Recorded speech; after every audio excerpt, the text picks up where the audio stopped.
Governor Bush getting some presidential power injected into his campaign in the form of his older brother, President George W. Bush, and his sister-in-law, former First Lady Laura Bush, out on the trail in South Carolina.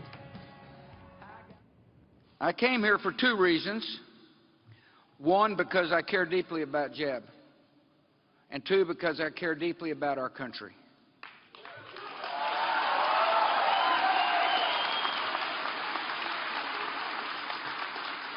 You know, I thought it was appropriate to discuss a subject I know a lot about, what it's like to be president. Being your president was a high privilege and the honor of a lifetime.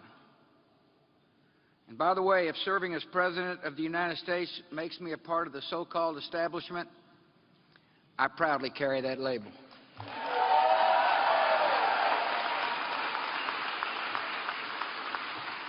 There seems to be a lot of name-calling going on, but I want to remind you what our good dad told me one time. Labels are for soup cans.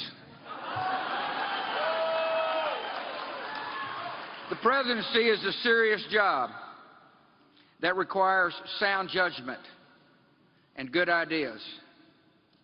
And there's no doubt in my mind that Jeb Bush has the experience and the character to be a great president.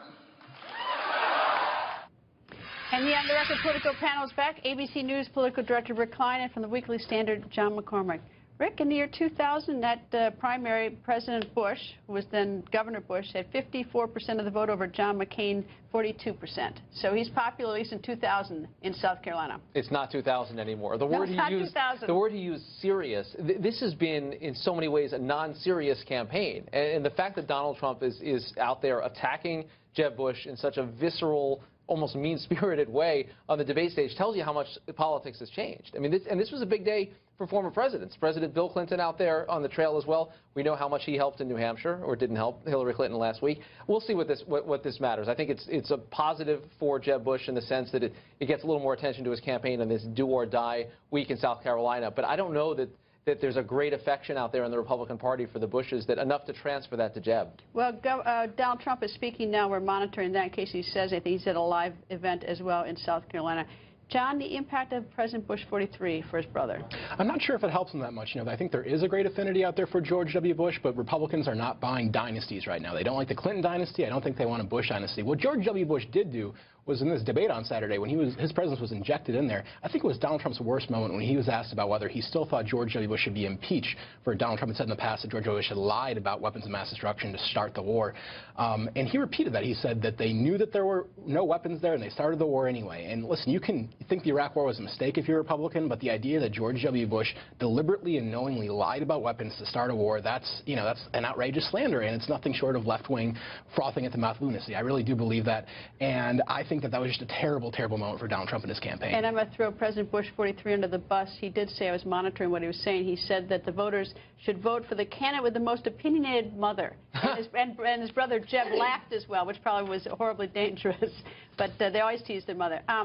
The fight today with Senator Ted Cruz, in fact, one of the things he said, that one of the things Donald Trump said is it's hard to believe a person who proclaims to be a Christian could be so dishonest and lie so much.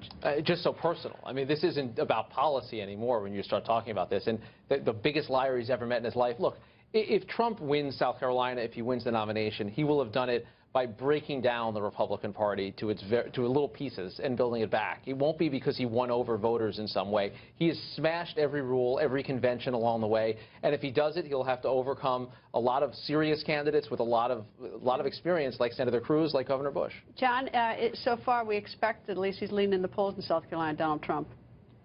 So far, that's the way it looks. It all depends on whether the Saturday night debate really shook things up. There was just one snap poll I saw that Rubio came out 8 points ahead. Whether that can swing enough people in the final week, I doubt it. It looks like things are going good for him. But again, if that moment is as bad as I thought it was, maybe it will. Anyway, Rick, John, thank you both. Thanks, Greta.